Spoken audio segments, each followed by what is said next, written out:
Денес многумина мислат дека лесно се стигнува до информација. Некои дури мислат дека секој може да биде новинар или медиумски работник. Доволно е да се има профил на социјалните медиуми, за да може да се сподели, објави или коментира за поважни или помалку важни теми. Но кога ќе се појави некаков проблем, медиумите се првиот сојузник, првите на кои се обраќаме за помош.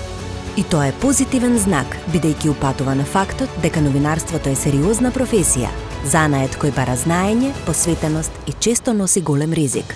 Професија која служи за одбрана на јавниот интерес, додека пак новинарите и медиумските работници се неуморни трагачи по информации, факти и бројки кои ги обликуваат во вести и анализи за многу значајни теми, судбини и развојни процеси во земјата.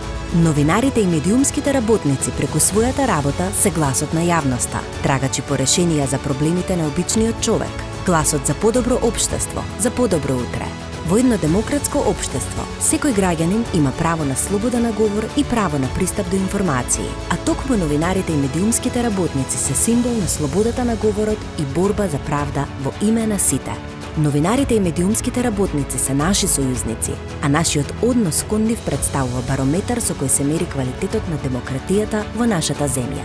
Затоа сите ние треба да учествуваме во одбрана на безбедноста на новинарите и медиумските работници и нивните животи, за да можат новинарите и медиумските работници да ги заштитат и представуваат граѓаните. Тие мора да добијат безбедни услови за работа и поддршка од јавноста. Безбедни новинари за информирано општество.